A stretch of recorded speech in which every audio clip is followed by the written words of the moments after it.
To all the women in the world, especially her.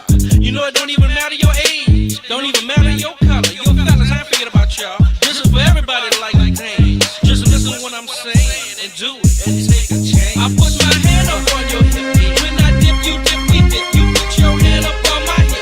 When you dip, I dip, we dip. I put my hand up on your hip. When I dip, you dip, we dip. You put yours, then I put mine. Then we can dip down low and roll and grind. Just get on the floor like I said before. Y'all remember that down low?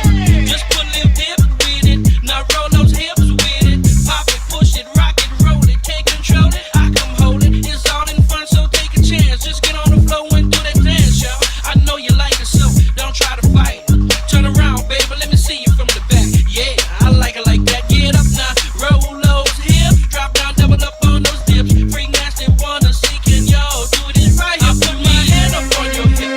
When I dip, you dip, we dip. You put your hand up on my hip. When you dip, I dip, we dip. I put my hand up on your hip. When I dip, you dip, we dip. You put yours, then I put mine. Then we can dip down low and roll and grind. Back again with the second verse. It's all clean, so I'm not gonna curse. Dropping bass like a bad habit. Love all women, cause I gotta have it. Coming at y'all in stereo. I'm riding that thing like a rodeo. Hang on, baby, cause the ride is rough, and I got my girls in the front. Now and later, just bumping that rump. Raise it up, let me see that brown. Slap it, girl, make it jiggle around. Round and round that rump goes. Where it stop, yo, no one knows, yeah. Freak nasty, wanna see, can y'all do this right? I put my hand up on your hip. When I dip, you dip, we dip. You put your hand up on my hip. When you dip, I dip, we dip. I put my hand up on your hip. When I dip, you dip, we dip. You put yours, then I put mine. Then we can dip down low and roll and grind. Well, all right, y'all. All right, y'all. If you ain't dipping, then you must be tripping. If you ain't doing it down low, got to go. Got to go. To the people that moving slow, that moving slow. Yo, DJ, pump it up some more. It's off to the show in a limo. Before the show, I gotta get that dough. Pay them girls what they work. Slip that money under that skirt. Take it off, baby, let me see. You might get a little more Lucci. G-string, having oh so much fun. Playing inside between them buns. Shawty got it going on like Marvin. Teasing me and she know I'm starving. Lick you up, then lick you down. I ain't finished, girl, turn around.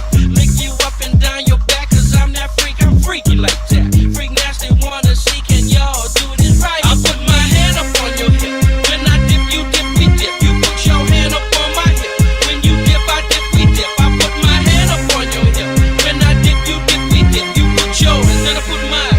Then we can dip down low and roll and grind. I'm setting it off to another level. You digging freak nasty without a shovel. This is my world, I'm just a squirrel trying to get enough. So what's up, yo DJ? When the party's getting slow, join this jam and watch that flow get taken over like in 94. When I had the whole world getting down low. New Orleans born, ATL living. Freak nasty is what I'm giving. My juice is sweet like Georgia peaches. Women suck it up like leeches. It feels so good, you must admit you like this. Shh, yeah, y'all know the song.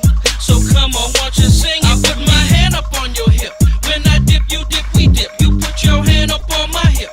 When you dip, I dip, we dip. I put my hand up on your hip. When I dip, you dip, we dip. You put your hand up on my hip. When you dip, I dip, we dip. I put my hand up on your hip. When I dip, you dip, we dip. You put your hand up on my hip. When you dip, I dip, we dip. I put my hand up on your hip. When I dip, you dip, we dip. You put your hand up on my hip. When you dip, I dip, we dip. I put my hand up on your hip. When I dip, you... All right, chat. How are y'all doing? How's everybody doing tonight? Oh, man. Having some fun here. That's right. Only presented if the SPLC pays me first. Proudly sponsored by the SPLC. I fucking wish, man. Here, I've been spending the last nearly 15 years being obnoxious and racist on the internet for free. Like a sucker. That's not true. I have made some money, but not SPLC money. Not doing that good. We are taking callers after a little bit. We're going to let some people in.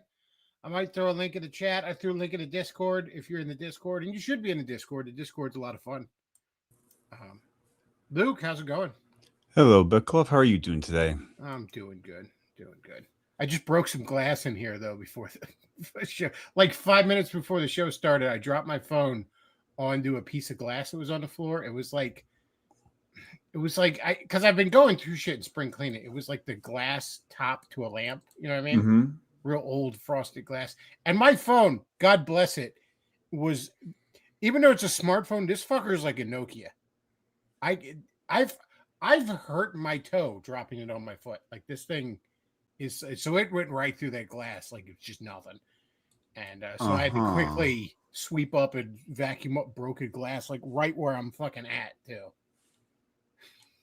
Oh no. It should be okay. It should be okay. I don't have to worry about the dog getting into it since he passed a couple weeks ago. So there's that upside, I guess. I miss that stupid little mutt. I miss him most on Wednesdays too, because like I would go to the comic book store because I usually have Wednesdays off here for the past nearly a year at this job. And like I'd get home and I'd get like halfway through a few comics when he'd start like pissing and moaning and wanting my attention. Yeah. So that I Wednesdays I it's one of those times when I really notice it. Like I'm reading through my stack of comics and I'm just any minute expecting him to start running his mouth that he wants to go for a walk or something.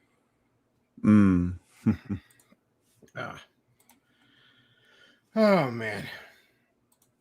So I guess main topics, and we're going to open up some callers.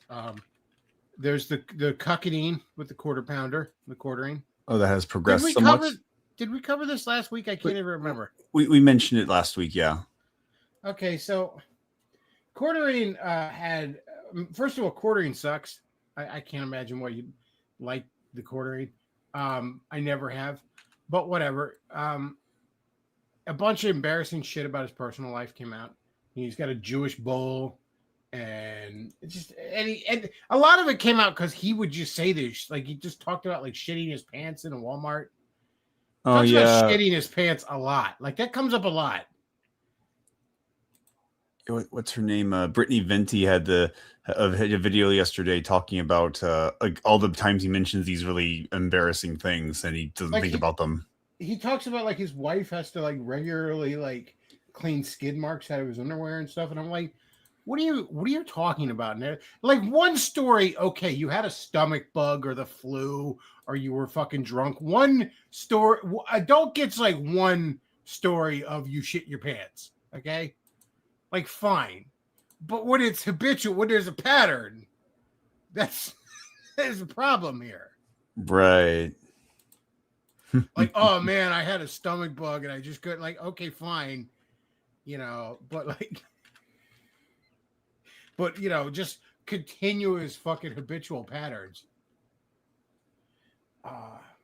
So he's got all these embarrassing stories, and then it turns out his wife's fucking this Jewish bull. I mean, I guess he truly is a Republican. He is a Jew fucking his wife. Though Republicans prefer to watch a Jew fuck the country, but nonetheless. All this embarrassing shit comes out, and instead of just ignore it, instead of just be a man and God forbid own up, or just whatever, make fun back, whatever, a million different ways to handle it, he decides to start flagging shit, and this blew up in his face in a big way. Oh yeah, everybody siding with the Kino Casino and other little channels he's flagged, and I'm sure he has a history of it. A lot of these guys love to flag the smaller channels because they can get away with it, Yeah. Yeah. See, what else did she do? Like, she held a whole collage of all this different stuff, like making like slop short channels that add to his. Like he has a habit of taking like other content for short content, but it never alters it. He just has a clip that says, "Hey guys, check this out," or "Check this is so funny," and then just plays it over and over again. Hamby is a perfect example. Quartering Jeremy Hamley, the Ham Planet. Perfect example of just the worst kind of fucking content on YouTube, in my opinion. Just the worst. Like, absolutely stealing content, just reading news articles with no insight, no commentary, no jokes even, no fucking style on it. He's sitting there with fucking, like, I'm sorry, man. I don't appear on camera because I'm an ugly mug. I'm an ugly motherfucker at the end of the day. And I'm way better looking than Jeremy. I don't know. You got your sunken in, darkened eyes.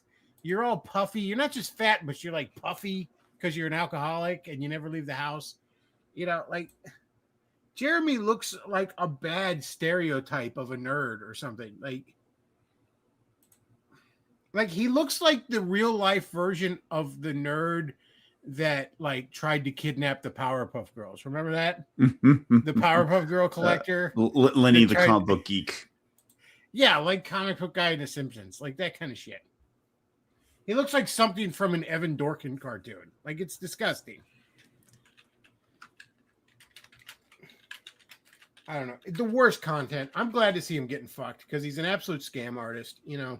And I have no pay. Like, look, I e-bag. I want you to hit streamlabs.com, folks, and my wish list and all that stuff. But like, I'm not like a multimillionaire e-bagging about how you need to save my coffee company and all this other dumb shit. Like, he really is despicable. But even all that aside, the flagging is indefensible. Like, we've all pretty much decided online that like we're not okay with that. And there's a lot of people defending Jeremy because they'd like us to all be okay with it. But for the most part, we've all decided, no, that's not cool.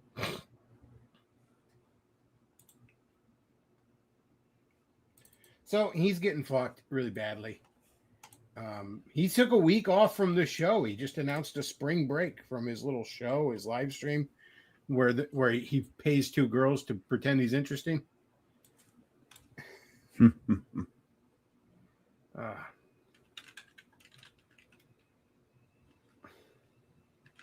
Yeah, fuck Jeremy, man. I'm glad he's getting fucked over. Like, I've had no personal interactions with him. This is not personal at all with me. I don't believe he knows I exist. I don't believe I've ever been on any stream with him. He runs in completely different circles from me, even from like the heyday of this stream. Probably the only person we've even mutually talked to would be like Jim, because I had Jim on here one time. Just randomly. He just randomly appeared on the channel. Like literally, I was going live and somebody on Twitter said, you should invite Jim on. And I'm like, Jim doesn't know I exist. And he just randomly, like on Twitter goes, oh, come on. I'm not doing nothing. Yeah, that was fun.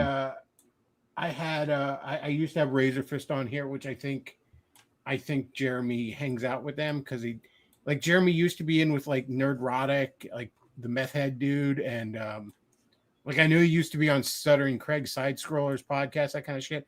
But I think even like Razor Fist is like falling out with that group. And I know like Nerdrotics and shit have like gone after Jeremy for this flagging stuff. Jeremy doesn't have a lot of friends right now. He's Melody Mac, but she's retarded. Is anybody on Melanie Mac's side other than like some really dumb simp Christian dudes? Let's see, Melanie Mac. Who's following? I think I followed her once upon a time, but I don't remember. She just seemed dumb. There's the kind of dumb where it's like, I don't even want to hear you if you're agreeing with me. Like, I don't want to hear it. Like, I don't even want you agreeing with me. Just be quiet. That's right, chat. He waddles in different circles. Yeah, I don't believe I've ever had a direct interaction with Jeremy. Maybe I tweeted back and forth. Nothing that I remember. And I'm certain he would not remember me. So none of this is personal. I just think he's a piece of shit. And I think his content is devoid of any value or meaning. And it's just funny to watch him get fucked. Yeah, I think Venti had this little thing where she points out that Quartering has a habit of like kind of simping for girls when he's trying to be friendly with them, but the second they say anything negative about him, he goes like full bore, like attacks them. Yeah, there's that.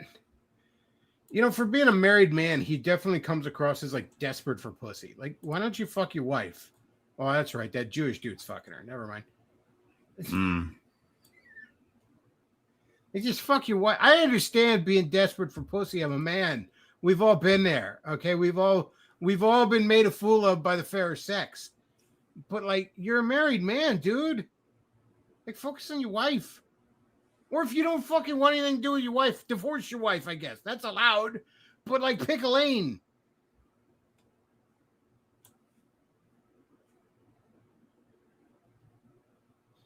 Maybe it's one of those things where they have an open marriage, but he just can't get any pussy and his wife can get dick. Like open marriages just devolve into cuck shit. Like almost always. Because all things being equal, it's easier for a woman to go get some dick than vice versa. I mean, there's exceptions, but generally speaking, if your wife and you are like, we're gonna be open and swing, she's getting a lot more dick than you're getting pussy. So like, didn't Chris Rock have brace yourself? I guess I don't know what to tell you. Didn't Chris Rock have a joke in his skit like about Rosie O'Donnell or someone like Rosie O'Donnell don't even like men, but she could get a man if she wanted. Yeah, he had a bit about like on the stock market. He goes, "Pussy is like gold, and dick is like fucking wood." It's not that it's not valuable. It's just a lot cheaper than pussy. Like, yeah, lumber isn't cheap, but it's cheaper than gold.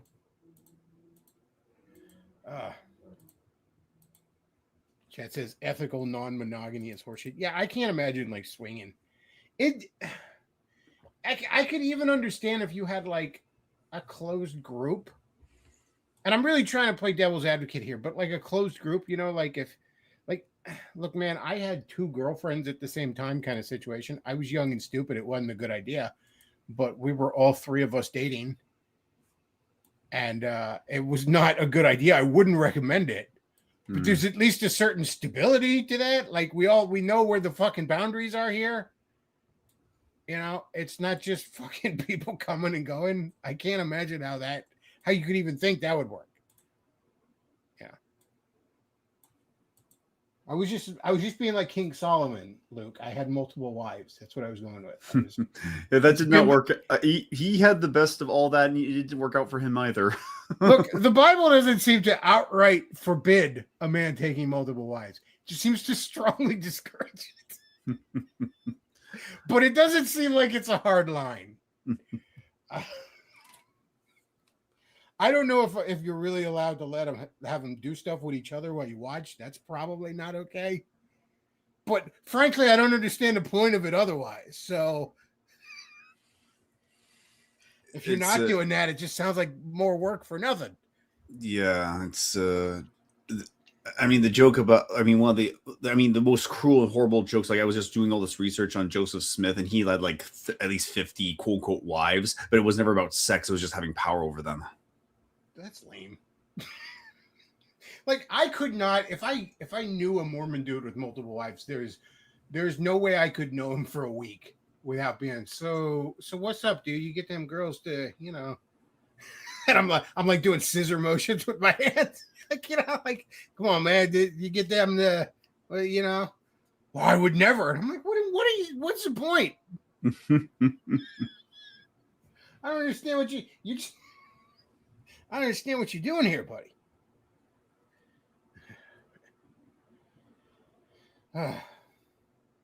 Well, is the Strait of Hormuz open, Luke? I can't tell. It's like every fucking hour that shit changes. Oh, I thought Iran was wiped off the face of the earth yet. Well, Hannity, when I came home from the comic book store, Hannity was bragging about how we closed it. Which, okay. Awesome. Cool. Let's see. This sucks, Luke. This fucking sucks. Politics sucks right now. Man, a year ago, I was high on this shit. Weren't you? Like a year ago today, that was before Charlie got killed. Like, okay, there was like, I think it was like in June or May or something when the Epstein cover-up really happened. You know what I mean? Right. When Trump really snaked us on that. But it was like right before that, man, there was a hot moment where like the early parts of the second term, it was like we elected Pat Buchanan with shades of Ron Paul. I was like, oh my God, this is amazing. Like I just had a 10-foot erection with like a bald eagle perched on the tip. Just all the time. And boy, I've been into politics since I was 15. I'm one of them dorks, okay? I'm fucking nerd like that. Since like 1998, Luke, since the days of Bill Clinton and Monica Lewinsky and the fucking blue dress and all that shit. It's been a long time that I follow politics. And I used to heavily follow politics, even in high school. I used to watch the Sunday morning shows.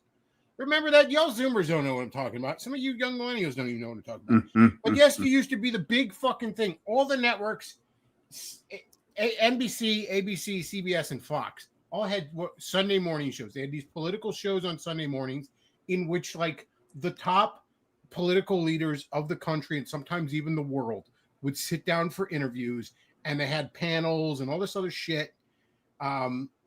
And the Fox one and the NBC one used to get rerun on the cable channels later in the afternoon, like on Fox News and then on MSNBC or whatever. Those are big fucking deals. I used to watch those fucking things. Mm-hmm. When I'm like a teenager, like I'm fucking, there's no reason, like I'm that much of a fucking politics dork and always have been. And for the entirety of the time I've been aware of politics, the Republican Party has fucking sucked. Yep. They fucking sucked. The only thing they ever had going for them was that they were not as bad as the Democrats on most issues most of the time. That's it. Not even all the time on all the issues, but just most of the issues most of the time. Most of the time, the Republican is the less bad choice. Mm-hmm. That's all they had fucking going for them. And in some ways, they were worse than the Democrats. So, what are we scanning through here, Luke? I'm trying to find some updates on like the Iran. So, anyways, all this time, and then Trump comes down that fucking escalator. And initially, if you're old fag enough to remember when I had a fucking quote unquote podcast pre-recorded on OBS,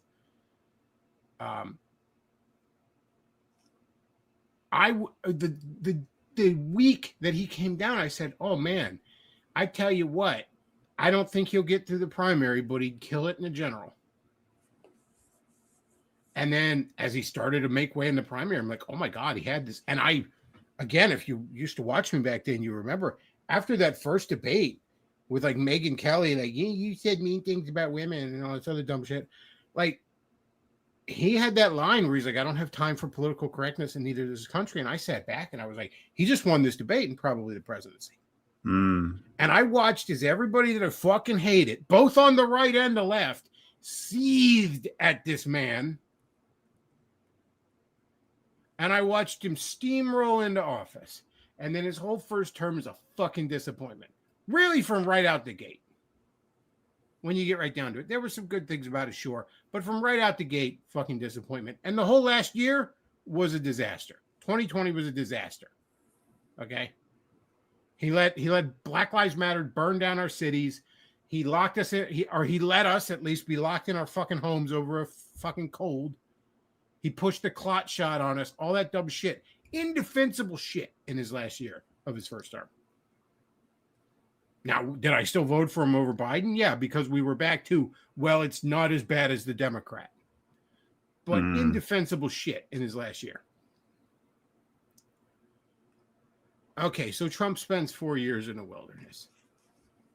Gets his little fucking ear piercing out in Butler, PA. And for a brief moment, I swear, it looked like he had the mandate of heaven on him, Luke. Yep. And he gets in office, and he fucking steamrolls the left. We got Doge cuts. We're chopping down NGOs. We're fucking puffing our chest. It's just awesome. And then the Epstein cover-up happens, and there was still a lot to like about Trump, but that was indefensible. I said it at the time. There's no defending this. I don't know what to say. You know? Mm-hmm. There's not really any good explanations for this behavior. There's bad and there's worse explanations. But okay, fine. We persevere. And then there's the Venezuela shit. And it's like, it's not really things we should be doing. But okay, at least it's in our fucking hemisphere. At least it's arguably in our interest. At least we did it in a smart way. We didn't put boots on the ground for 20 fucking years.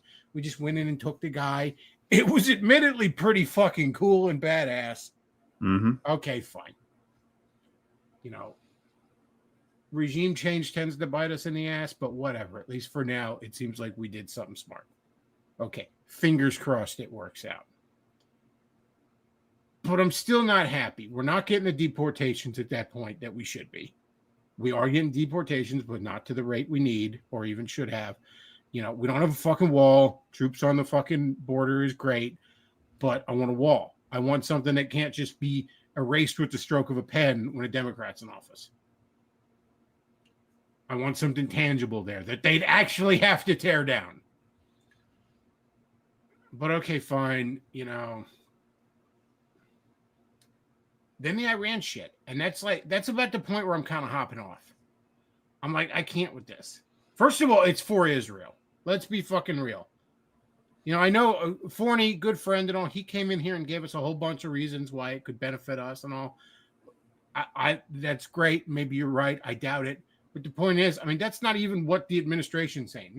Nobody that's advocating this shit is telling us any of those things that Forney said. They're either telling us we have to do it because Israel, as if I should give a shit about them. And then, Iran's 2 weeks away from having a nuke and has been for 50 years. Any minute now, Iran's going to break into my house and fuck my girlfriend and take a shit in my sink. So we have to stop them. And this is kind of the point where I was like, I'm done, man. Again, for most of my life, the Republican Party was the party of George W. Bush. It was the party of John McCain. It was the party of Rick Santorum. It was the party of John Bolton and Donald Rumsfeld and James Dobson and all the fucking just horrible shitbag fucking people. And then for a brief moment, it was like I had a Republican president that, again, was like Pat Buchanan with a little bit of Ron Paul. Mm-hmm. All the best things about the Republican Party for a hot minute. And it was like, wow, I guess the 10-year the process of excavating the Republican Party's head from its asshole has finally paid off. And then that just evaporates overnight. And it's it's not just that, okay, we're stuck in this fucking stupid war, that we can't seem to get out of and isn't even particularly going well. But then it's Trump's well, I don't think Tucker Carlson or Marjorie Taylor Greene is MAGA. The real problem is that Thomas Massie keeps trying to cut the budget. That's the real problem out there. Let me tell you how great of an American Mark Levin is. MAGA right now is Mark Levin and Ben Shapiro. I don't know about you, Luke, but I'm not on the side of Mark Levin or Ben Shapiro. No, that's kind of been the given from day one as long as I've known you. Yeah, not a fan. I've hated Ben Shapiro since before it was cool. I've hated Ben Shapiro since 2003. I'm an old hat like that. I remember him on WorldNet Daily because his daddy got him a column when he was 19. Again, I've been into politics since before I really should have. And Ben Shapiro yeah, all you guys need to go die in the Iraq war. Not me, though. I'm going to law school.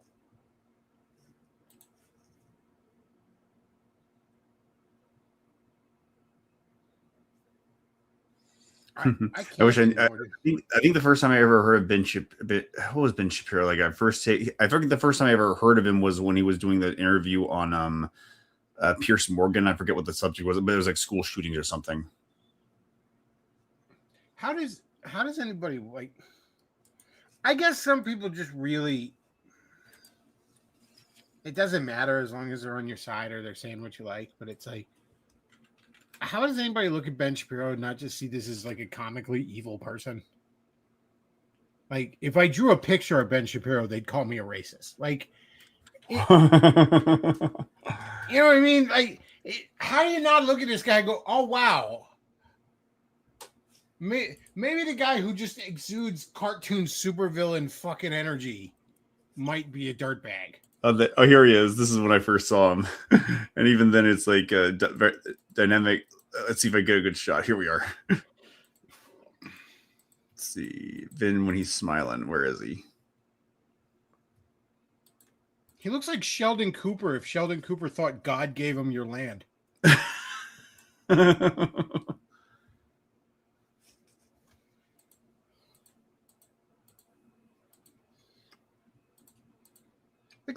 guy? He looks like what? Like what was the movie with the demon kid? Like the Omen.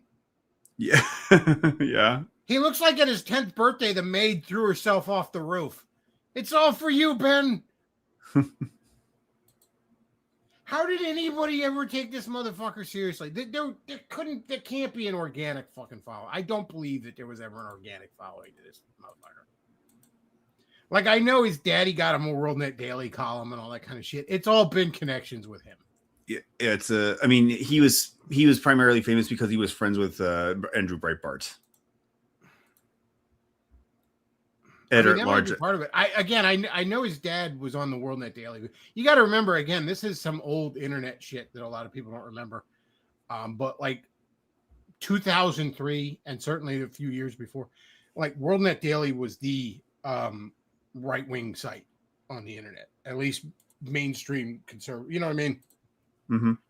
Like, yeah, there were fringe sites that, but like for mainstream conservative, like Bill O'Reilly had a column on WorldNet Daily back when Bill O'Reilly was at the height of his ratings and power. You know what I mean? Mm-hmm. Like that was early internet. You know what I mean? Like AOL days, like Bill Clinton is still in office days of the internet. WorldNet Daily was at its peak. And even around 2003 and all, like having a column on WorldNet Daily fucking meant something. Okay. I'm honestly trying to think of an equivalent right now, but I guess it would be like being on InfoWars right now. You know what I mean? Like it was a big deal. So to get a column at WorldNet Daily when you're fucking 19 because your daddy's on the board. And by the way, Vox Day had the same thing. Vox Day had a column. I don't believe he was 19. He's about 10 years older than me or Ben. But he had a column on WorldNet Daily around the same time that his daddy got him. That's actually when I discovered Vox Day.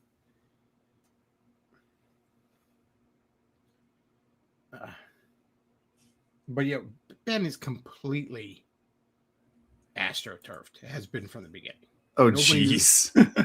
I just Ben. I popped a caricature of Ben Shapiro into these where I can find it. I popped just got a caricature of Ben Shapiro. One of the first things is a devil horns. Yeah, I'm not surprised. Chat brings up that's right. InfoWars was handed to the Onion as a result of that. You know, because Alex Jones questioned a thing in the news and got charged $1 billion, which makes no sense. By the way, you know what, Luke? Sandy Hook was fake. I'm just going to say it. I'm not even sure if it was. I think it's fucking suspicious. I'm not allowed to say it is. But you know what? At this point, the way they fucking acted, if it wasn't fake, guess what, Sandy Hook parents? I'm glad your kids are dead. Fuck you. Careful. Fuck you. I'm glad they're dead. Sandy Hook is like this other thing from 80 years ago where it didn't happen, but it should have. How about that? Ooh. It didn't happen, but it should have. No, fuck you. Fuck you. I'm not allowed to question it. I'm allowed to question anything. You're allowed to be a flat earther, and that shit's retarded. Okay, like someone from 1,000 years ago would have been able to tell you that's stupid. But you're allowed to think it. You're allowed to have opinions. You're allowed to be wrong. Even if Alex Jones is a fucking idiot. It doesn't matter. You're allowed to have fucking opinions. It's your God-given right as an American.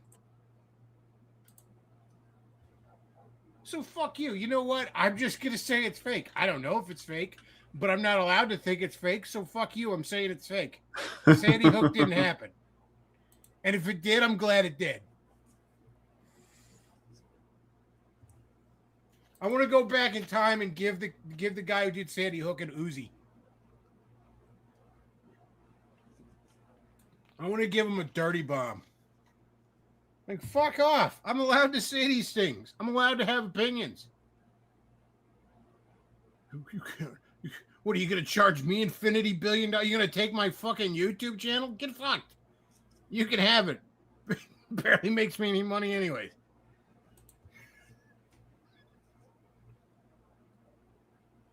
Fuck off, man. Like, and then the Onion, you know, they put somebody from Tim and Eric in charge of it. Remember the Tim and Eric show? Otherwise known as the worst thing you've ever seen in your fucking life? Oh wow. What was that one about again? Oh, God. They put one of those guys in charge of it.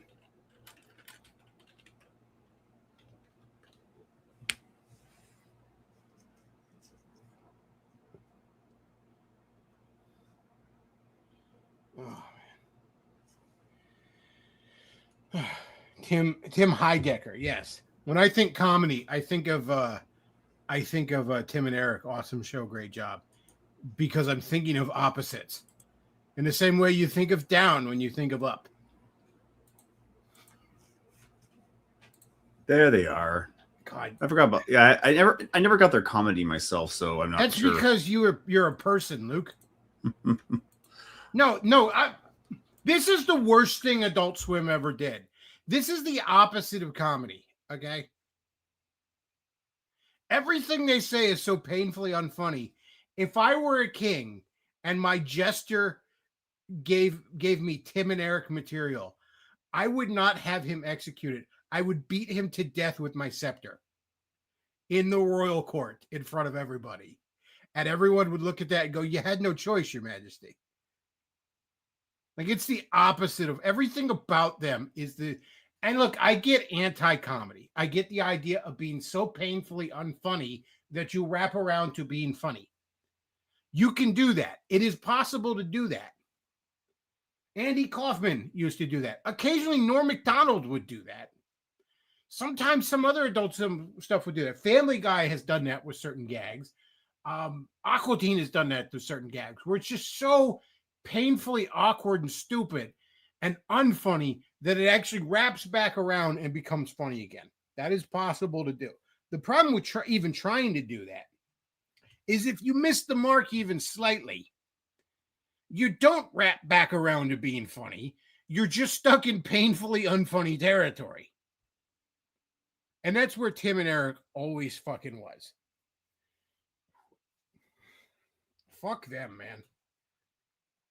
Alex Jones was funnier than Tim and Eric without ever even trying to be funny. Alex Jones just being fired up about fucking globalists would just say way funnier shit than Tim and Eric could if they lived for 1,000,000 years. That's when Tim and Eric die and go to hell. The one way out will be to write a funny joke, and they will never escape.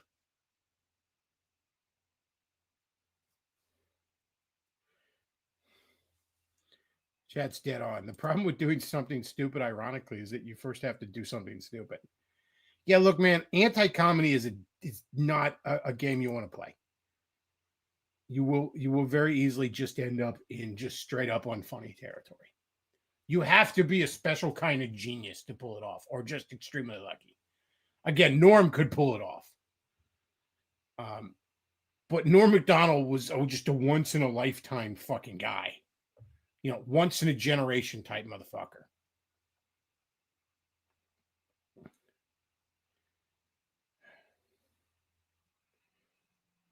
Tom Goes to the Mayor was also. They actually had a segment called "Wouldn't You Like to Be These Guys?" And like, I would like to hit those guys with a hammer. Is what I would like to do. I would like to do things that would have me removed from YouTube, where I could go into greater detail. All right, we've gone on for a while. I'm gonna go ahead and yes, John, I see you in the thing. We're gonna bring in some guests.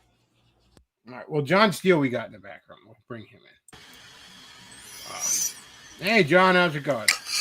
Hey, okay. How are you gentlemen doing this evening? Broadcasting from the Strait of Hormuz. I'm not broadcasting for the show. I was actually looking forward to being on tonight because I had a long day. I had to get my I had to spend 4 hours at the car service center.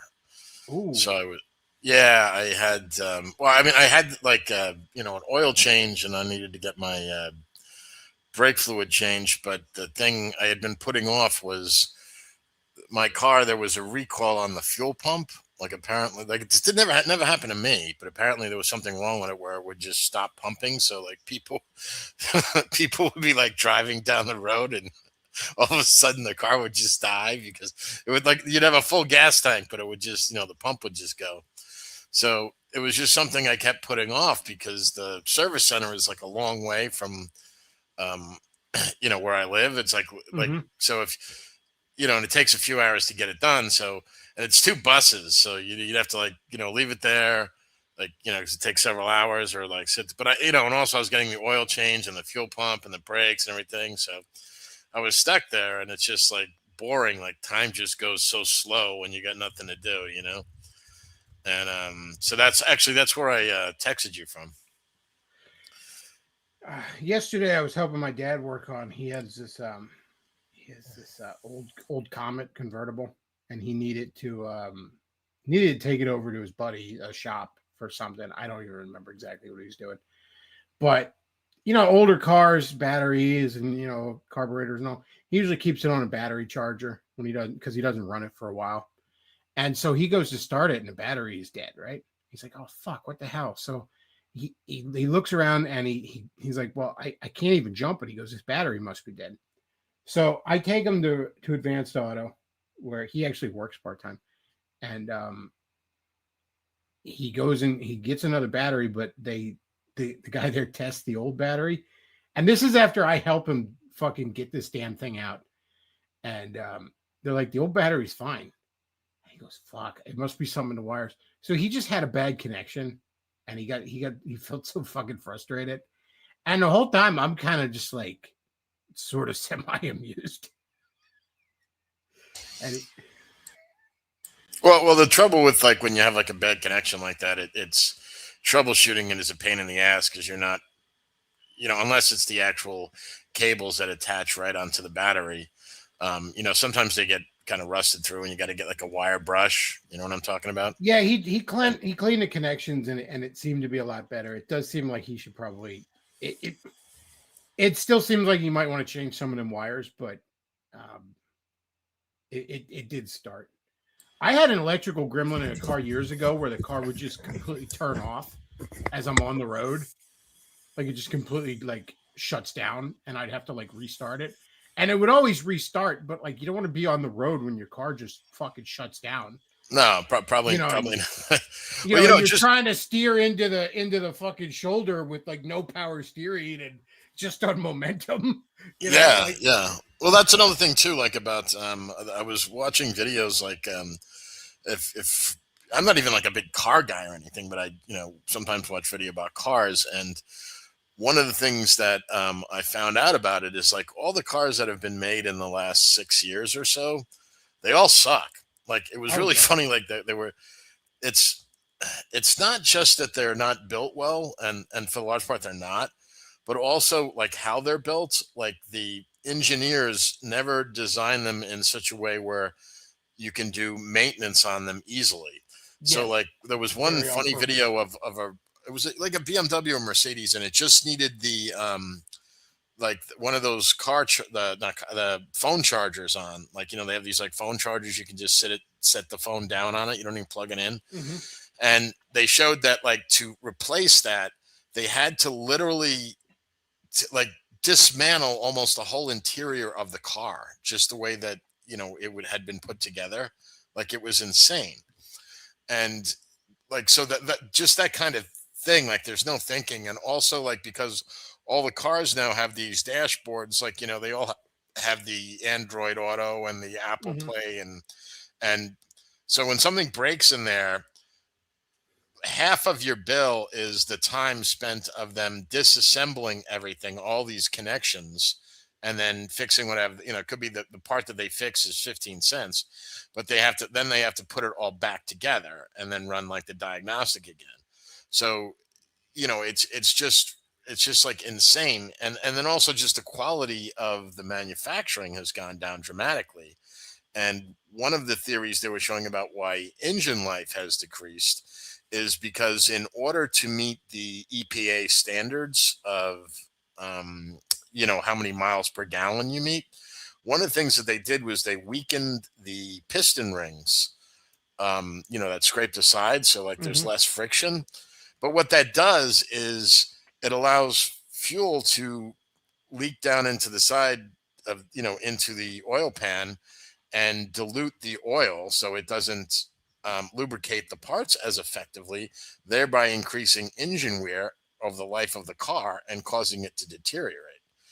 So, and another thing that they do is there's something called, like, it used to be like what the price of the car is, but now they'll say something like how much the car costs, like the cost to maintain it. So they'll say, oh, you only need an oil change once every 15,000 miles, right? Because that's like factoring how many oil changes you would need over the life of your car, or the maintenance and stuff like that. So they artificially say these things are higher than what you normally need, which also decreases the lifespan of the car, right? Because, like, you could say that a car can go 15,000 miles without an oil change if it's a really well-made car. If you only did highway driving, like you did like zero stop and go driving, then you could. But no one does that, right? So, all these kind of things. It's kind of interesting. You look on videos and there's like what, and also now there's all these hybrid cars. And what sucks about them is you basically have two engines, right? You have like the electrical engine and the internal combustion engine, and it's just like more shit that can break down. So it's like they've over-engineered these cars. And another problem is the mechanics, the automotive technicians, as they're called, is these guys are so underpaid you wouldn't believe it. These guys get paid shit, and so they're all quitting. Oh yeah, and dealerships are not generally good environments either, so they're not even treated particularly well.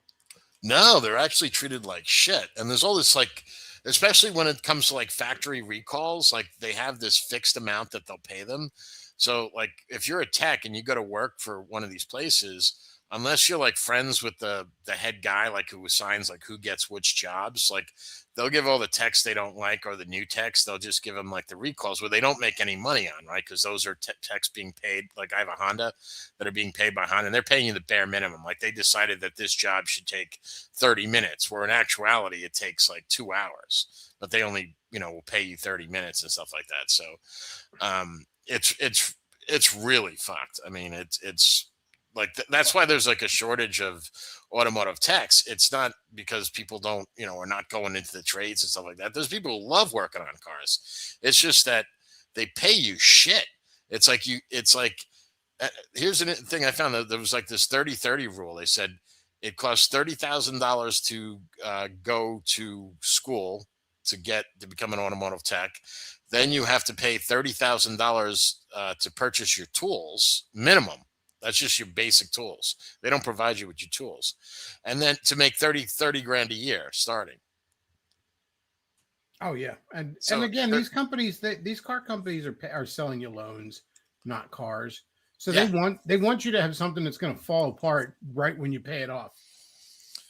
Yeah, well, that's I mean, there is that too. Like I remember when I bought my car, they didn't try to sell me a loan but they did go try to push the lease thing on me, which the only time leases make sense is if it's your business and you're leasing the car, because there's tax advantages. But anybody else, never go through the lease thing. It's bullshit. It's just a way for them to make money.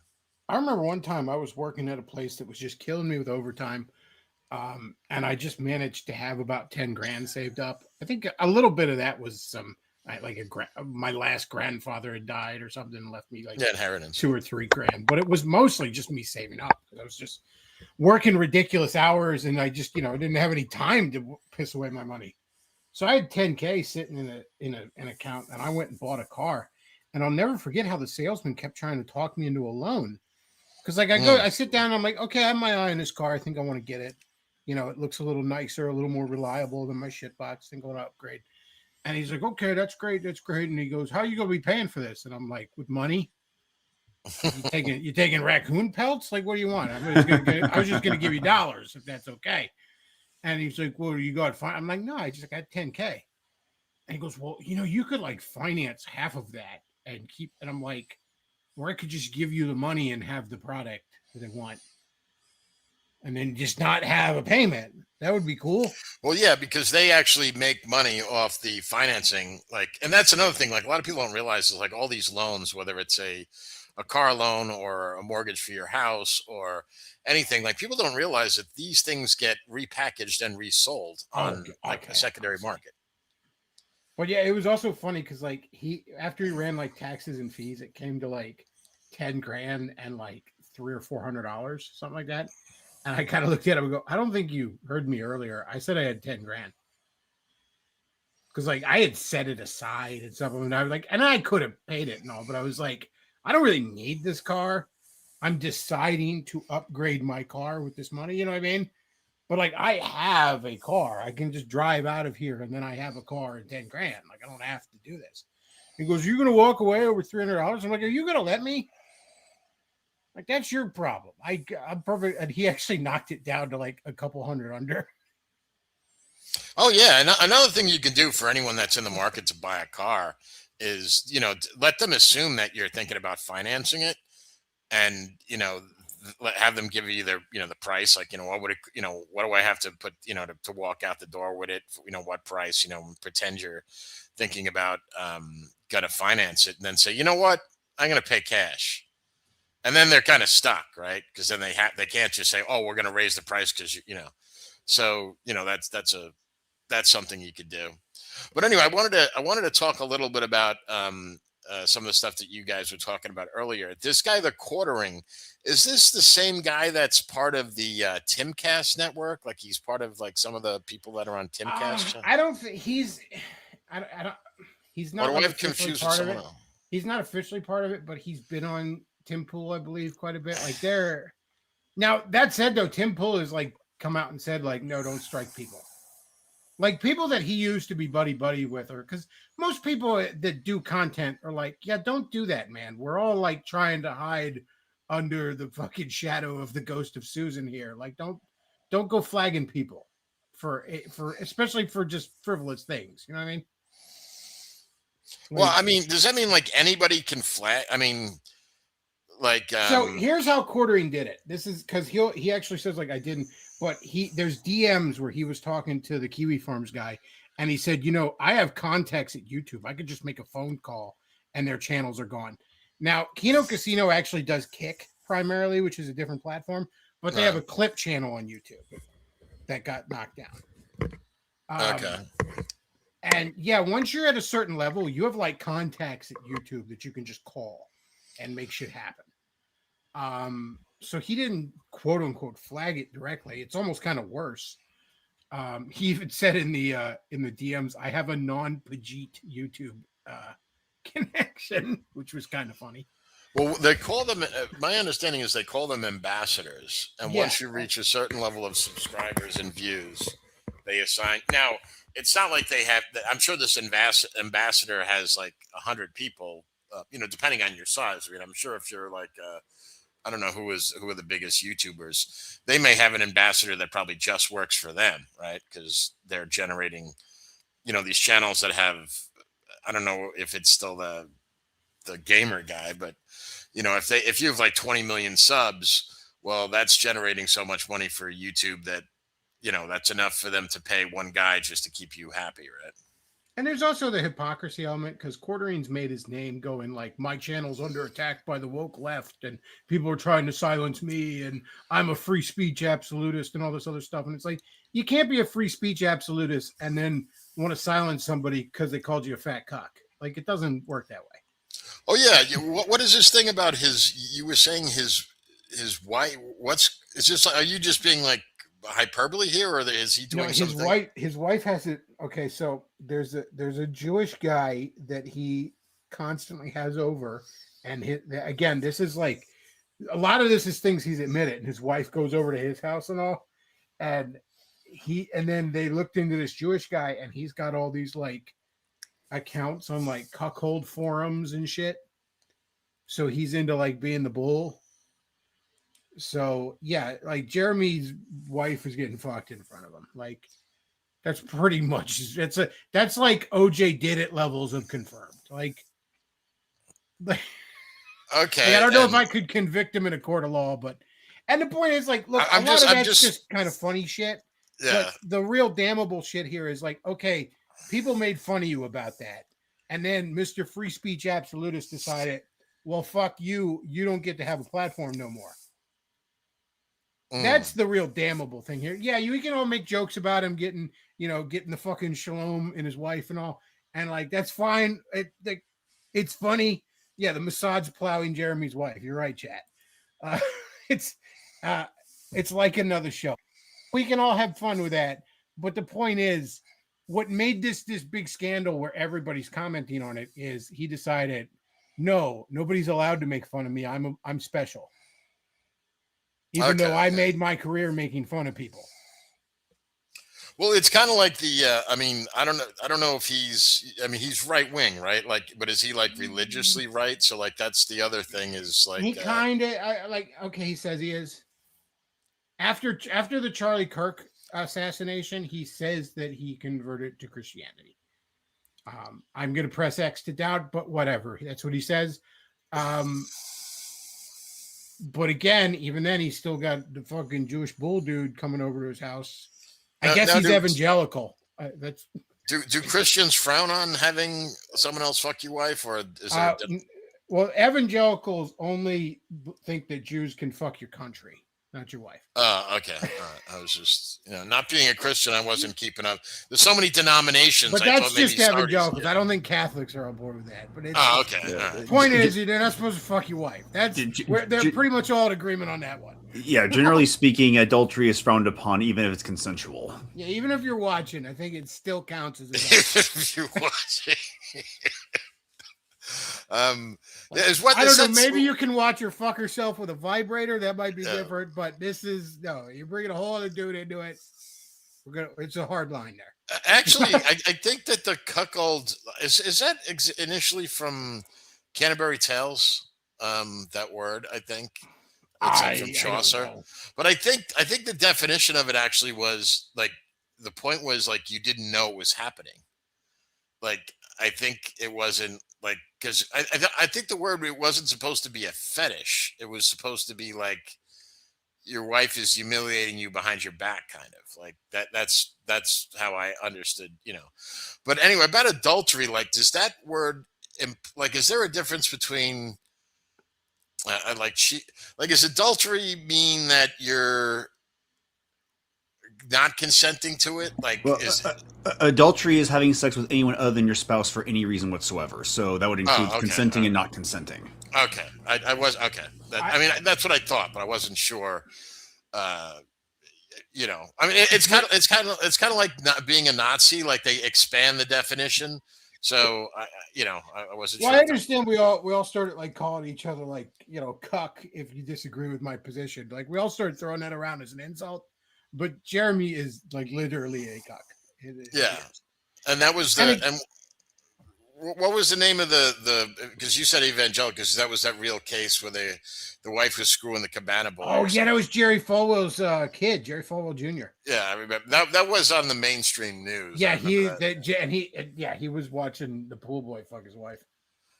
Yeah, the pool boy. Yes. Well, there's an old saying: Republican sex scandals are usually hilarious. well, I mean, because they because the nature of these evangelists or televangelists or whatever you used to call them like back in the day was like they in order to get people to give them money they tend to talk about how pious they are, right? Like when you that they're closer to God and that's give me money and then these things come out where these people are the opposite of that, so it that's why I think it is, the hypocrisy is real there. And well, that's what's damning Jeremy. Again, it's I'm a free speech absolutist, but no one's allowed to make fun of me. And then there's other elements where it's like you're attacking my personal life, but he attacks people's personal life all the time. Like you remember the Jack Murphy story a couple years ago? Refresh me. It was a manosphere dude that turned out to be a massive cuck. Oh yeah, I think I saw this guy. Like there was a clip of him storming off his show because I'm actually still friends with him on Facebook. I have no idea how and when that happened. By the way, I really don't. I didn't even know who bother him. It just every once in a while I see his post pop up and I'm like, oh, okay. I didn't know who this guy was until that thing happened. Like I had never heard of him. Jeremy because again, Jeremy is one of these guys that just farms out like 18 videos a day. He's got to keep up with the algorithm. Jeremy went hard on Jack because that was the topic of the day. That was the trending topic. And he went hard and he made the cuck jokes and, you know, he attacked the guy personally and all this other stuff. And it's like, whatever, fair game. That's, you know, okay, fine. It's the internet. But again, you don't get to like make your living doing that and be like, well, please respect my privacy when I got outed for my wife getting the fucking Mossad missile in her. Yeah. You don't get to do that, okay? Like this Right, isn't yeah, some I mean- private guy. This isn't like he has some little channel where he talks about like what happened on this week's episode of Invincible and somehow this got leaked. No, you are a combative, political, like mudslinging dude. That's your fucking persona online. So you don't get to be like, oh, well, now it's different because it's me. Like, no, that's not how it works, okay? Yeah, it's not like this guy had a little channel on like auto maintenance or something, like, you know, and then people started attacking his personal life or something. Yeah, he's not reviewing movies or something every week. He's not. No, it's he's a mudslinger. He's a gossip rag, basically. And this shit came, you know, you live by the sword, you die by the sword. Well, I don't know what to tell you, man. And again, if he would have just like shut up about it, it might have just died down. If he would have just made some jokes back, like the Kino Casino guys are goofballs, okay? Like PvP is like 400 pounds and Andy Worski is a former cokehead. There's plenty of things to make fun of them back, okay? You could just rag on them back and then we all move on. But no, you had to go and be like, I'm gonna silence them because they dared to criticize me. That's why this is so much bigger. It is the Streisand effect, Jeremy. I don't know what to tell you. It's a classic maneuver. You did the exact wrong thing to do in your situation. Yeah, I got a question though, and not to be a buzzkill on this, but it seems to me like getting involved, like watching these type of people, like where they're all just kind of like mudslinging each other and attacking each other and stuff like that. It kind of does seem a little psychologically unhealthy to me. Like, I don't know, just I can see that, man. I don't get too deep into it myself. There's a lot of aspects of it. Like, I don't like the Kiwi Farms guys. I think a lot of them are like just gaslighting and harassing mentally ill people most of the time. I don't even watch a ton of Kino Casino, but I mean, sometimes it's funny. Like, yeah, I watch a little bit of the trash once in a while. But yeah, I would say you probably shouldn't dive too deep into it. It's probably not something that should be the main source of your entertainment. I would agree with that. Yeah, I mean, no, I mean, I'm not. I don't even mean it like a judge. Like me, I just never, you know, like remember blood sports? That was a big thing back in the day.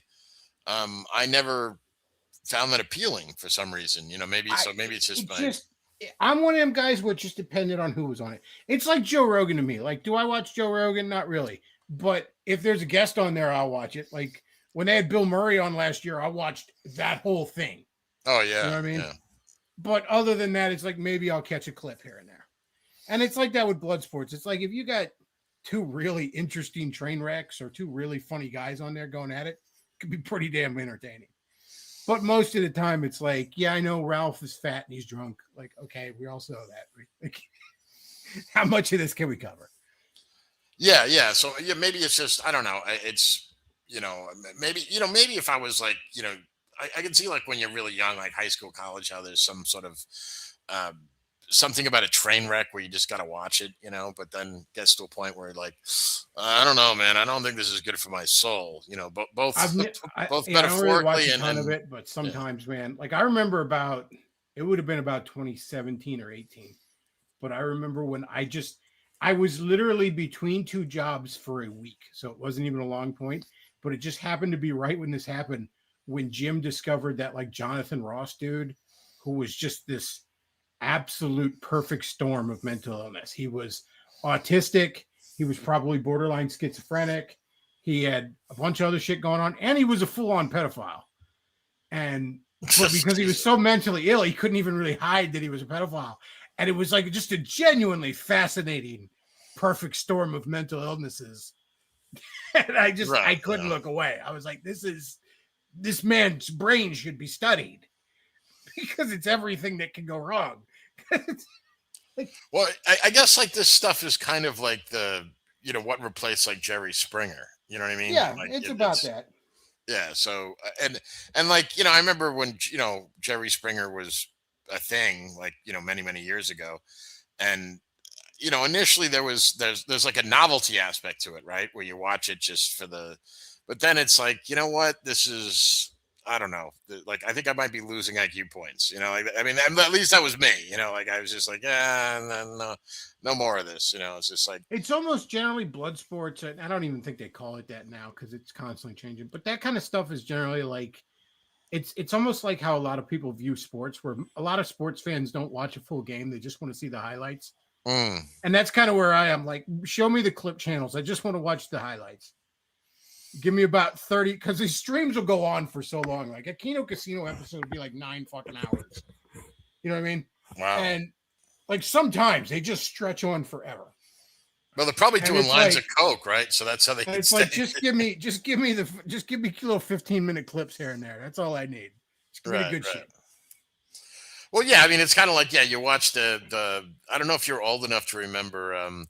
There used to be this show when I was a kid. I was big into following sports ball, and I remember in high school. I don't know if this was around when in your time, but it was something called the George Michael Sports Machine, and it was on Sunday nights, and it would sum up like all the sports like of the week, and he would just have clips. George Michael was actually the local sports guy on the Washington station that I grew up watching, like the DC station.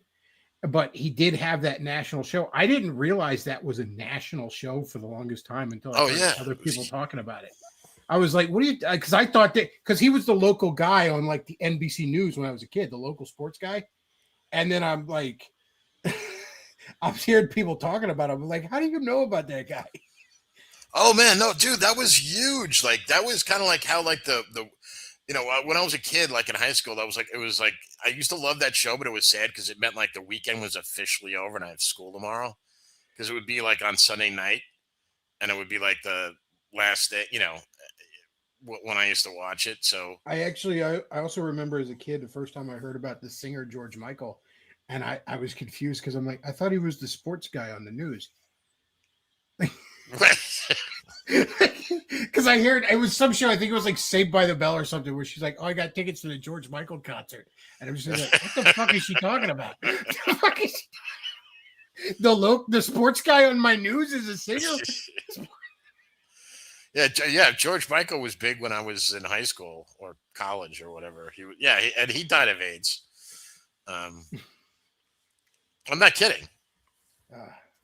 I remember when the singer died, we were on stream once, and I thought Forney was going to die laughing because I was like, George Michael died at 54, but that's like 100 and gay years. Yeah, it was like, yeah, he got arrested. I think it was in New York City for like, what is it? What do you call it? Solicitation or something? He was in like a park or something. Yeah, like a public. I never, because wait, there was, it's a public bathroom. There was another congressman or I don't get that either. It's like, you're rich and famous. You can't just like bring a twink to your fucking hotel room. Like, that's right. Exactly. They have money. I guess George Michael doesn't want to be fed. George Michael wants to hunt. Yeah, but there was another thing too. It was like the least like maybe it's just like it's probably just a gay thing because like the anal aspect to it. But I can't think of a place that's less like sexy than a public restroom. You know what I mean? Like that's like the last place like sex enters your mind because it's just so many people and it's filthy and it's not cleaned regularly. You know what I mean? It's like how do these people? How are their minds wired that they can equate that with sex? It's just so gross to me. I mean, when I was a teenager, I had to sneak around quite a bit, but like, eventually I became an adult and I no longer had to do that, so I didn't. Yeah, what you would frequent men's rooms? Or? Well, not men's rooms, but. Oh yeah, well when you're like if you're in high school and stuff, you got to do where you do it, right? I mean, well, look, I'm just gonna say there was one. It was actually a girls' room, but there was a bathroom that was mostly abandoned in my high school because it was in an area that didn't have a lot of classes, and I might have snuck my high school girlfriend in there for a nooner once. Right. Yeah. But I mean, that's different, you know. That's Yeah, just hard. that's different. And yeah, because it wasn't like you had a lot of. I'm guessing you had a lot That's of what options. it was. We just snuck around a lot. Like if there was a place we could quickly do it, we did it. but once you're an adult, like you don't need to do that anymore. So why would you? Yeah, and generally speaking, sex is a lot more fun on a bed. You know, I mean, at least in my experience, you know, or at the very least, like a comfortable couch. You know, you can actually get naked. You don't have to just pull your pants down. Yeah, you know, I mean, that is its time and place, but you know, generally not so much. You know, at least just speaking for myself. But I wanted to ask you too. You had mentioned Vox Day. I haven't thought about that guy in a while. Is he still on the internet? I think he's still doing his blog. I don't know what else he's up to. I really haven't followed him. Okay, because you used to call it the dark stream, right? Yeah, last time I followed him, he was fighting with Kino's Casino, and he was. You gave us that idea for that little like Karate Master video Luke made. Oh yeah, that he would go on about I'm the Dark Lord and I know karate and all this other goofy. Well, you'd be like, good Luke. I guess the only thing I just tried to search him on YouTube, and he's connected to a site called Judeo Christ. Okay. Judeo Christian. He still has his blog. I think I'd seen that like a couple months ago, but I don't think he's. It's funny.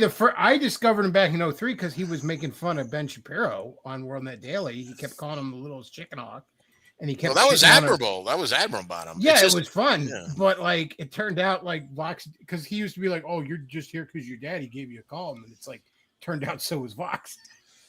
So Vox is a nepo baby. Yeah, his dad had some connections and stuff. Oh, okay, I didn't know that. All right. I don't have anything really against Vox. I mean, he's a pretty decent writer. I thought SJW's Always Lie was pretty good. Yeah, I bought that too. That was a good book, by the way. He did a fantasy book that was pretty decent. I enjoyed. He's done a bunch of other stuff that I haven't read, but those things that I read were pretty good. Yeah, well, there was one book I read where it was it was like Roman spelled backwards with the name of the people. I didn't like it, but I didn't think he was all. I mean, SJW was always right, but his fiction. I mean, I didn't read a lot of it, but what little I read, I was like, It seemed. I think it's called Some Helvetica, and it's like a fantasy world with like Tolkien style races and stuff. And he tries to put like, he tries to emphasize like more religions among the races, which was kind of interesting. And I remember the only problem I had with it was the pacing felt really off. Like it's kind of slow at the beginning. And then it like rushes towards the end, almost like he was only allowed a certain amount of pages and felt like he was running out. Like it was a weird pacing issue, but I still enjoyed it. I mean, it was still an okay read. Yeah. Yeah, it was a fun read. I enjoyed it. Not going to want to pull it. I'd recommend it to anybody that enjoys that kind of fantasy stuff. Like if you love Lord of the Rings, Dungeons and Dragons type shit, you'll get a kick out of that book. Okay. Yeah, but I mean, there's probably a lot of other better writers in that genre than him, I guess. I mean, that's not really my fiction genre, but you know, I mean, he's no fucking, I'm guessing he's no Tolkien, right? No, I wouldn't say he's a Tolkien. So it seems like that there's plenty of, or even, George R.R. Martin, right? I mean, some people, I always thought that Vox Day was jealous of Martin because he saw themselves as both writing in the same. Vox Day is definitely a very thin-skinned guy. There's no. He seemed personally more jealous of John Scalzi. Oh yeah, he hated Scalzi. Because Scalzi's a complete fucking faggot, but he's far more conventionally successful than Vox Day will ever be. Well, I think that's because I think they had an interaction once on like because wasn't Scalzi part of like this organization of writers like the Science Fiction Writers of America? It's something science fiction fantasy writers. He was actually the president of it for a few years. Yeah, and I think something happened with That's why Vox had a. They actually had a feud before that, but like what really kicked it overdrive when Vox Day was kicked out of the organization for making something. That's it, yeah. What? How did he get him? What did he? He made some comment about like blacks like having like genetically lower IQ, and I'm spacing the name of like this black bitch science fiction writer who complained about it, and Scalzi and the board just voted him out. I think he's one of like a handful of people who've been expelled from the SFWA. Okay, yeah. So I knew there was some drama behind it. That's why he hates that guy so much, because he got him kicked out or whatever. I'm not familiar with Scalzi's books, or have only. I'm not saying because he's not a good writer. It's just that maybe he is, maybe he isn't. It's just that's not my. How do I say it? My interest of fiction, but it's not your milieu. Yes. Yeah, I mean, I'm really only familiar with Scalzi outside of his interaction with Vox Day. Like when I was a teenager, like he wrote the movie reviews for the official PlayStation magazine, and he wasn't a half bad reviewer. I didn't have an opinion on him. I didn't discover he was a major libtard like until years later. But no, I haven't read his books either. From my understanding, his most famous book is basically just Star Trek fan fiction, but. Honestly, I mean, a ton of people just wipe their asses with copyright law these days, so it doesn't really Well, matter. I was wondering about, because you were talking about, he got expelled for, saying something that they said was racist or something. I wonder, like, because all these organizations end up becoming ultra liberal, or at least that's been, like, say, the last 20 years. That's pretty much the projection. So you wonder, like, how many of these people are actually really ultra liberal, or they just toe that line because they want people to buy their books and stay in the good graces and get invited to the cocktail parties. You guys know what I mean? I mean, with the SFWA, they're definitely very liberal. I mean, they've got like prominent like trans people on the board and shit like that. The sci-fi has always been kind of a very goony venue of writing. Well, let me give you an example of what I mean. Like, I remember the what was it? The not the Screen Actors Guild, the Writers Guild, the Hollywood Writers Guild. They went on strike. Yeah, remember that? And I can't remember where I was watching this, but so apparently, like the people that were on the board, like some of their demands were like you had to have a trans person in each. Every 4 episodes of a show, you have to have a tranny and these were just the demands of the people on the board or whatever. But the actual members that made up the guild, the union, they were not these extreme left-wing people. They were just people who just wanted to work. Like they didn't hold these extremist left-wing views. It's just that the extremists tend to be the ones that rise to get these board positions. It's kind of like the PTA. Like it'll always be the most extreme leftist Karen that gets, it turns into her life's work to become the president of the local PTA. You have to be, you have to have a certain sociopathy to rise that high in an organization like that. Right, but that doesn't mean like all the my guess is, and we know this now, like just from like some of the when the Biden administration used the Patriot Act against fucking PTA members, like most members of the fucking PTA don't agree with these people. It's just that they're the ones that are on the board of the PTA, because they're they're little power hungry sociopaths. So that's. You know what I mean? So I think you can get a skewed perception of, like, I don't know anything about this science fiction thing other than he was on it, but maybe and maybe not, but I'm just thinking like maybe the majority of people who are actually members of this, they don't want to get in trouble because they. I mean, I don't think they're all liberals, but they did have a pattern of kicking out anyone who expressed even remotely right-wing views. Because this was before Gamergate, but like around the time I guess the Great Awakening began. Like I think Vox Day was kicked out in 2012. But 2013 was when it really accelerated. I mean, I agree with you in principle, but like in this specific case, I don't.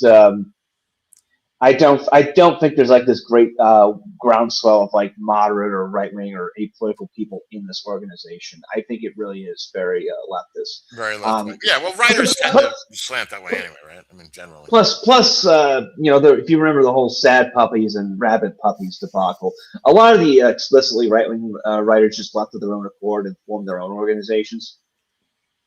Yeah, I vaguely remember that. Sad puppies or whatever it was.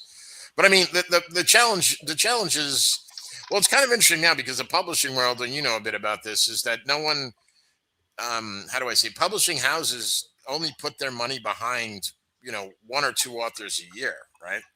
So people are basically just self-publishing. Yeah, self-publishing or going with boutique presses, like Passage or something like that. That's pretty much. It's like.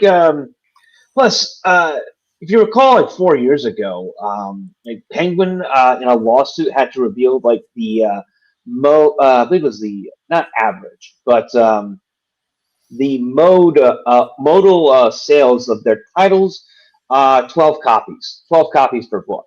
They've got like a handful of titles that like make all the money, but like of the new stuff that they publish, like it's gonna sell around 12 copies.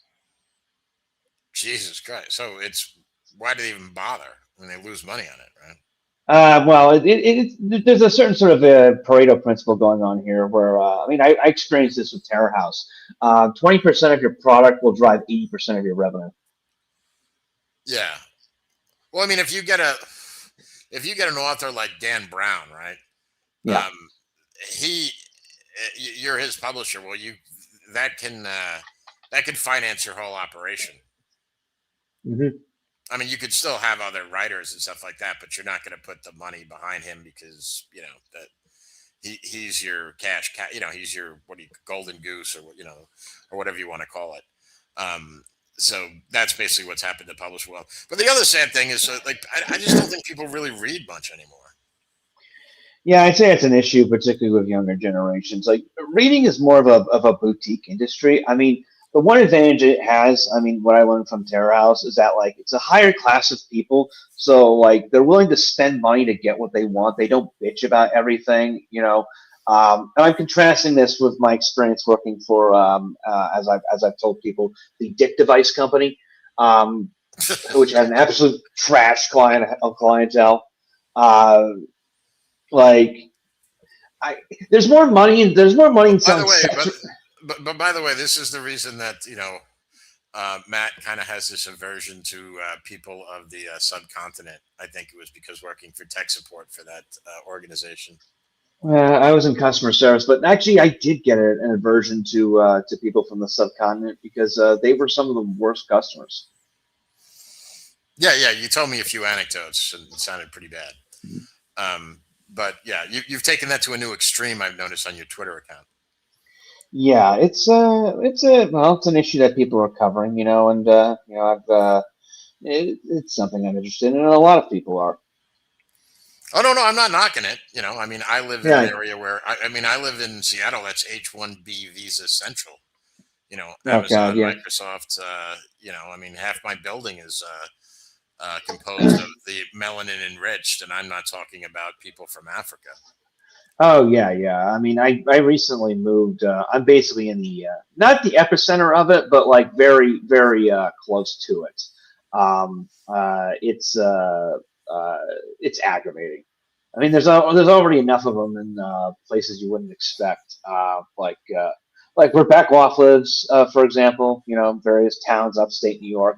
New Jersey is swarming with them for some reason. I never quite understood why New Jersey, of all places, became just a. I think that's because of that started to happen when Manhattan became too expensive. That's when everybody started to, what do they call them, the bridge and tunnel crowd. They all just went over there because it's cheaper. Oh yeah. There's a new stampede happening now because of Mamdani. There's a real estate agent in Monmouth County, New Jersey, talking about it's like any house that goes on the market now, like someone will snap it up almost instantly for far higher than the asking price. Because they're all trying to get the fuck out of New York, you mean? Yeah. Yeah. Particularly now they're proposing an exit tax. Yeah, how would that work on a city level, though? It's probably going to be implemented on the state level. Like you can't really do it on the city level. Yeah, But, I was gonna say. Well, I do remember. I used to, I grew up in New York, and I remember like New York was one. It was interesting because it was the only place I ever lived. Like when you get your check and it takes out, your federal, and then if you live in a place that has like I don't have a state income tax. Well, we kind of do now, but you have to make $1 million. You have your city, your state, but New York literally used to have the city tax being taken right out of your check. oh yeah. Like when I still lived in New York, and I guess when I moved back and had to file my taxes. If you live anywhere in New York, like the tax firm will ask you, did you live at any point in New York City or Yonkers? Because Yonkers also has a city income tax. And then you have to file a separate return to the city. Yeah. You've got federal, state, and city. Ohio's particularly bad with this. Like every municipality in Ohio has a local income tax, and not just cities, but like also counties. Okay. Yeah. No. Yeah. Okay. I didn't know that because we didn't have to file a city return. It was just taken out of your check. Like I'm not sure how it worked if you worked. Like if you were just paid as an independent contractor, but anyway, whatever, it doesn't matter. I don't live there, and I'm glad, especially now after I mean, look, New York City's been going downhill since since Bloomberg's second term. Oh God, yeah, definitely. I mean, it will recover, but like by the time it recovers, like I'll probably be your age. Yeah, well, I mean, the reason I don't think New York is gonna recover the way a lot of people think it will, like because when I was a little kid, like everybody, I mean, I don't really remember like Mayor Beam, but you probably heard of him, right? Like New York was like totally horrible, and like I don't know, a lot of people know this, but like New York City technically went bankrupt for an afternoon. Mm-hmm. And no one bought, like they had this bond issuance and no one showed up to buy it. And then what happened was the union, all the city workers were forced to buy it, because if they didn't, that meant that they would have had to restructure and cut all their benefits. So in a sense, they kind of gave the civil service a haircut on their checks, like made them buy these bonds. Well, no, what happened? So one of the reasons why the city was going bankrupt was because all the city workers kept demanding more and more from the city, right? More and more money, and that was what was bankrupting the city. Like there were these extreme liberals. This was the 70s. There were these extreme liberals. They kept demanding more and more money, and they had a very strong voting bloc because it was New York City, so they were all Democrats. So they would just basically electing people that would just keep giving them these really lavish city contracts, right? And it was literally bankrupting the city. Also, the city was entering, the country was in a recession, right? So it got to the point, so it was bankrupting this. It was literally bankrupted the city, but the union. So the unions were up for renegotiation. Said, "Oh, we're not going to renegotiate." And I believe Gerald Ford was president at the time, and he said, "Fuck it, let New York go bankrupt." I'm pretty sure everyone's seen the New York Post headline that said, Ford, the city dropped dead. Yeah, I don't know if he really said that, but and that's what happened. So, because a lot of people don't realize, like, a city or a county can go bankrupt. Like literally go before like a federal bankruptcy judge and just say, well, we don't have the money, you don't have to pay it. And that means what happened to Detroit and a bunch of cities in Michigan in the 2010s. Well, I don't think it actually happened to Detroit. They went literally bankrupt. I think that they were just taken over by the state. Oh no, they did in fact go bankrupt, and that was the trigger for being taken over by the state. Oh, okay. All right. So they did actually file and go through the whole process. Because they've had a law since the 80s, the Financial Emergency Manager Law, which basically says that any municipality that's like underwater on its finances for a certain amount of time, the governor could just appoint someone to be like, okay, you're not in control of your own budget anymore. We're straightening this shit out. Right. Okay. So that's what happened. Well, because I remember even during the Great Financial Crisis, there were a bunch of counties that went bankrupt. A lot of think were in the Southeast. And the people who were managing the pension funds for the city, or the counties, were investing in these really sketchy, collateralized debt obligations, right? Yeah. And that when that blew up, it was kind of the sad story, because there was like a bunch of like retired cops whose like pension got cut in half. And like there was this one story I remember seeing, like this guy was like, he was like a 60-year-old retired cop, and he had to go back to work as a security guard because his pension got cut in half. Oh yeah, yeah. So, but here's the good news: if you work for a state, states cannot file bankruptcy. Yeah. Otherwise, Illinois would have been in that position probably like 20 years ago due to their just rolling pension crisis. Yeah, so there is no legal mechanism for a state to declare bankruptcy, and knowing this is one of the reasons why California has what's the word, collectivized or joined all their city unions into one giant state fund. Yeah, it makes sense. It's called CalPERS, California Public Employment Retirement System. So like whether, no matter who, so, if like, let's say, I don't know, pick some shit ass town in California, like it's not going to go bankrupt because they're all paying into the state fund. And they also amended their state constitution.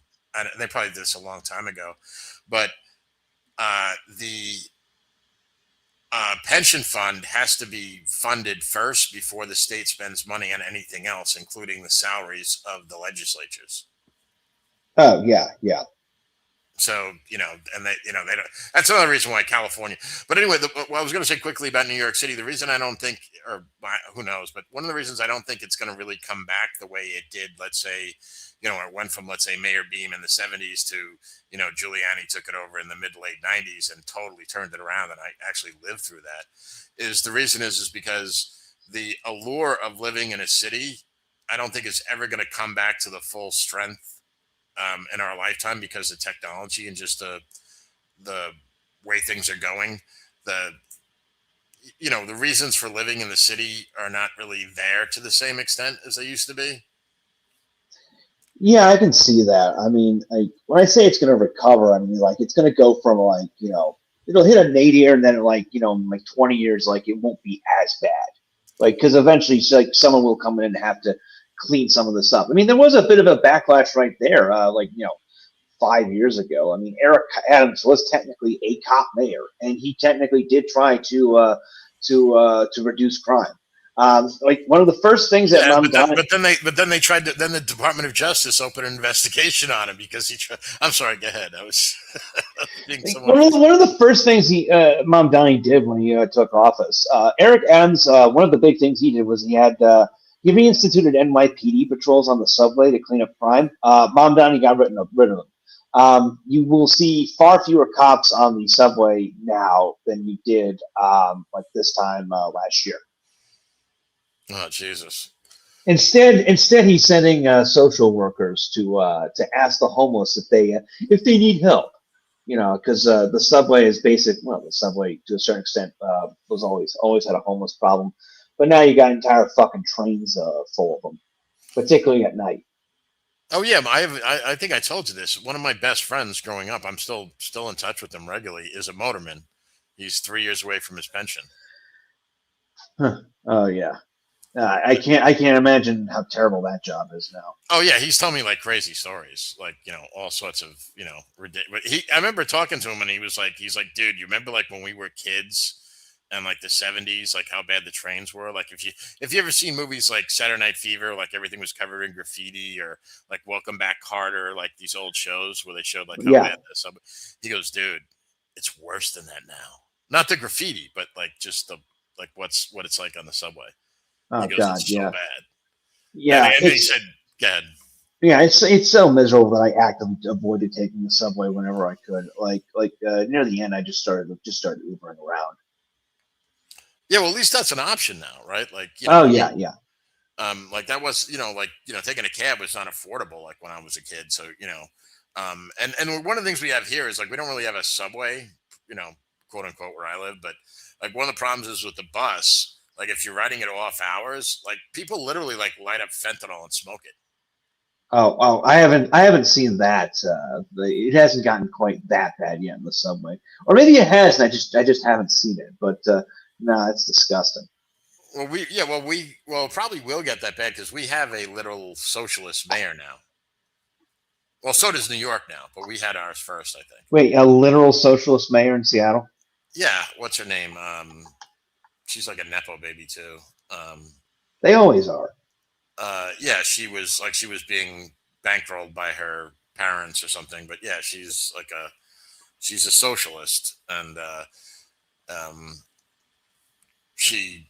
It was kind of funny because she kind of made her name like while she was running for mayor.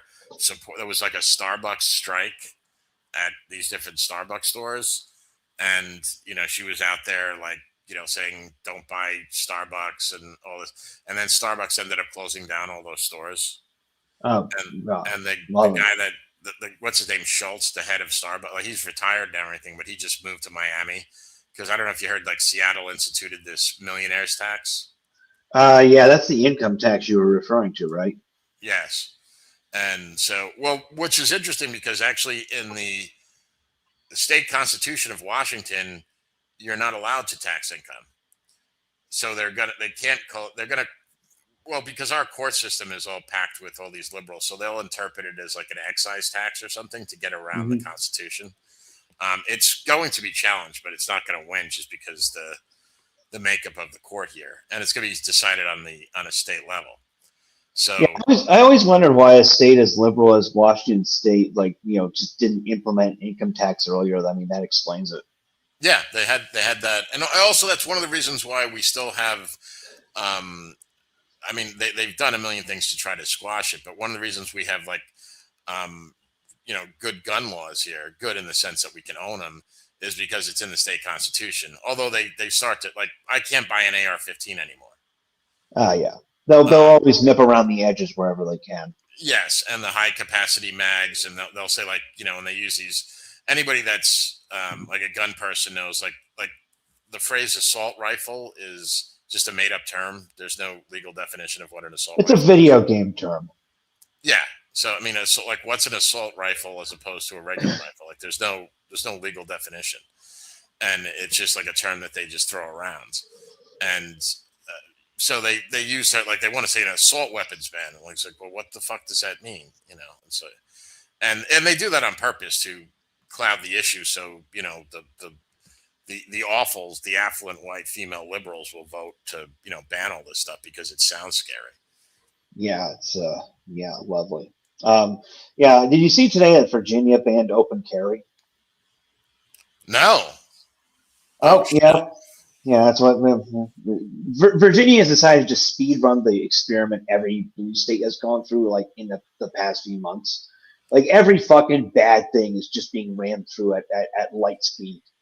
Well, didn't they at least in Virginia? Didn't it get challenged that their redistricting was Oh stopped? yeah, that happened today. A judge said it has refused to certify the election. Well, what happened is that there was actually a challenge before the vote, but it was stayed probably because the court was hoping that the referendum would lose, and the issue would just be moot. But it passed, obviously. So today, like it's on hold. Now, I don't have any hope that this will be like sustained, but it's probably possible to tie it up long enough that Virginia will be forced to use the existing congressional districts for this year because they can't Okay, they can't okay, so because they can't implement a map like 2 months before the election or 3 months. Like New York went through this fight like 4 years ago. okay. Well, I mean that's good, but I mean Virginia is lost. It's so filled with like psycho liberals. Um, I just don't see any hope for it. I mean even like Washington State, which I once loved. I mean I'm eventually I'm just gonna have to. I'm gonna just spend my golden years living in Idaho. Um, that's like the only place left I can think of because I can't move to Miami because I can't stand humidity and insects. So Yeah, Florida's way too hot, way too miserable. Yeah, well, some people like it. I mean, if you're young, I don't know. I just can't. I'm just not. I like green trees and forests and that kind of stuff. So And seasons and snow. yeah. I mean, I don't know. Northern Idaho's winters might be a little bit rough for me because I haven't had really harsh winters since I was in my early 20s. But yeah, I don't want to. It's not that bad. Like it's not until you get into Montana that it becomes really hellish.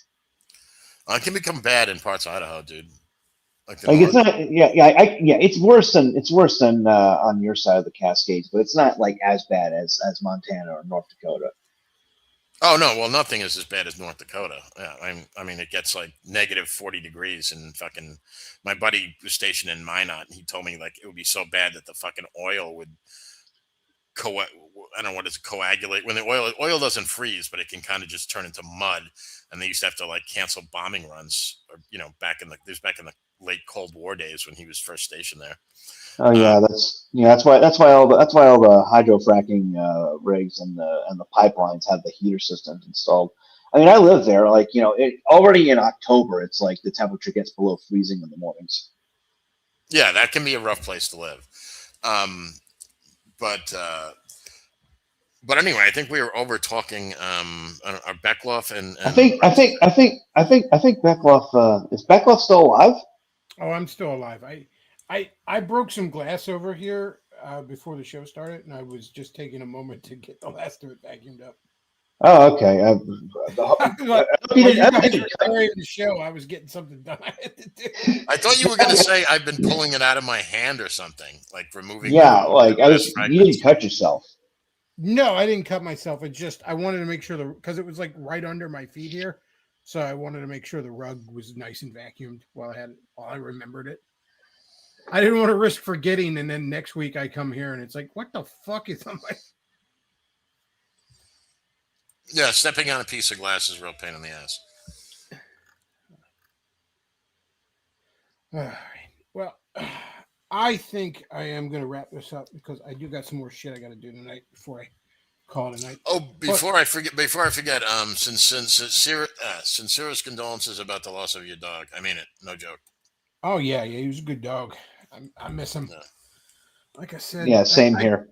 I keep expecting to hear him downstairs. He was always downstairs, and I just expect every once in a while to hear him. Start running his mouth wants to go for a walk or something. Well, that's the only time a man is allowed to cry is after the death of his dog. Yeah. As I've often said, I will never take anyone's theology seriously if they don't believe in doggy heaven. Yeah, well, that's fair enough. All right. I'm going to wrap this up. Folks, if you enjoy the show, do consider supporting the show. Streamlabs.com/thebeckloff, paypal.me/thebeckloff. Wishlist down below if you want to buy me some dumb shit that I like. And that is about it for tonight, folks. I want to thank everybody for listening. Beckloff out.